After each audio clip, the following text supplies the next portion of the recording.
يا مساء الفل، يا مساء السعادة، يا مساء الجمال على أحلى متابعين على قناة صحي وطبيعي مع مها. ده زيت النعناع. اللي عايز يعرف زيت النعناع ده اتعمل ازاي واحنا في موسم النعناع والنعناع رخيص جدا، يتابعني في الفيديو للنهاية، هيستفاد بأحلى وصفات مها بتعملها. يلا بينا على الفيديو. يلا بينا على الفيديو. السلام عليكم ورحمة الله وبركاته، متابعيني الكرام، أهلا بيكم ويوم جديد وفيديو جديد مع مها. هعمل مع حضراتكم النهاردة زيت النعناع. شايفين حضراتكم النعناع؟ احنا دلوقتي الموسم بتاع النعناع البلدي. النعناع ده ريحته تحفة، ده النعناع البلدي وده الموسم بتاعه، فتاخد منه احسن زيت في الموسم بتاع النعناع. في نعناع صيفي ونعناع شتوي، ده النعناع الصيفي وده الموسم بتاعه. هنعمل ايه؟ نعمل زيت النعناع.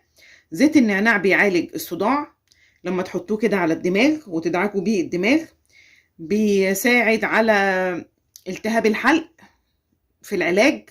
ندهن بيه كده الحلق بتاعنا، وممكن كوباية مية دافية عليها معلقة زيت نعناع ونشربها، مفيد جدا. ندعك بيه جسمنا لآلام المفاصل. زيت النعناع من الزيوت الطيارة المفيدة جدا للجسم وصحة الإنسان.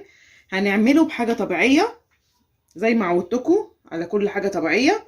أنا جبت النعناع غسلته وسبته ينشف، وبعد ما نشف لازم ما يكونش فيه مية تماما. أنا بعد كده هجففه عشان بشيله من السنة للسنة. علشان أعمل زيت النعناع معايا كوباية زيت عباد الشمس، زيت خفيف خالص من الزيوت.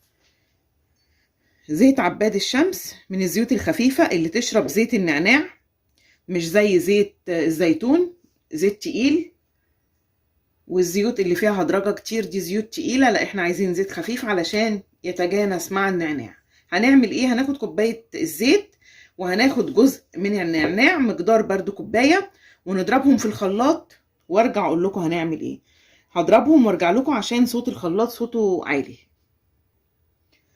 متابعيني الكرام، انا اهو ضربت النعناع مع الزيت، خدت حبة كده حلوين، ولازم كنا نضربه علشان ناخد اكبر جزء من الزيت اللي موجود جوه النعناع. هنزل بقية الكمية وهجيب البوتاجاز بتاعنا ونرفعهم على النار. زي ما حضراتكم شايفين رفعنا الزيت بالنعناع على النار، على نار هادية جدا. ياخد غلوتين ونبتدي نشيله. هاخد كده كام ورقة برضو نعناع اهو، برضو ناخد الزيوت اللي فيها، يا دوبك ياخد له غلوة او غلوتين بالكتير قوي، ونبتدي نشيله في برطمان. وبعد كده اقول لحضراتكم هنعمل بيه ايه.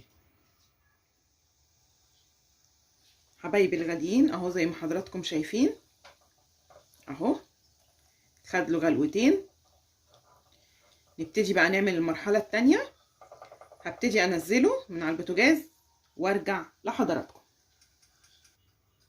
حبايبي الغاليين انا نزلته كده من على البوتاجاز. في خطوة بقى مهمة جدا، هنجيب كحول طبي، كحول طبي علشان يحفظ الزيت. والزيت ده لازم يدخل له كحول عشان الميكروبات اهو. كحول بتاع معلقتين كحول او 3 كحول اهو زي ما حضراتكم شايفين. الكحول بيساعد على استخراج الزيت من النعناع وبيحافظ عليه مدة اطول.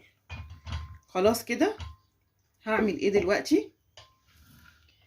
انا جايبه البرطمان ده متعقم، هحط فيه كده عودين او 3 نعناع، بس يكون الاعواد الكبيره اللي هي فيها روائح اكتر.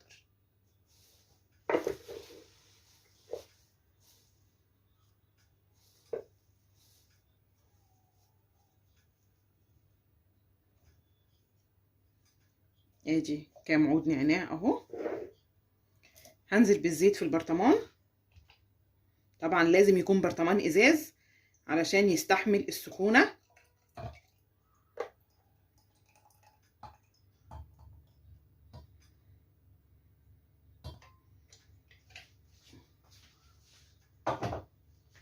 اهو زي ما حضراتكم شايفين شكله.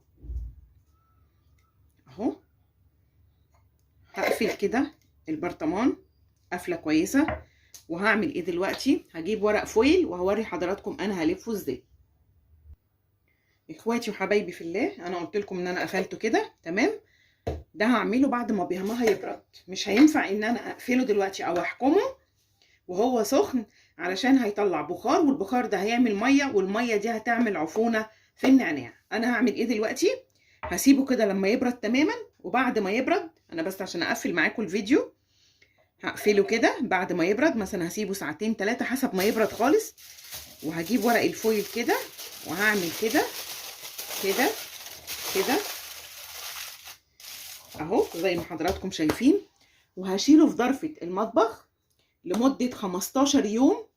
وابتدي استعمل زيت النعناع، احطه على ايدي، احطه على وشي، احطه على الجبهة لو في صداع، لو عندي برد احطه ورا الاذن، على الحلق، لو في وجع في جسمي ادهن بيه جسمي، وبامر الله شفاء.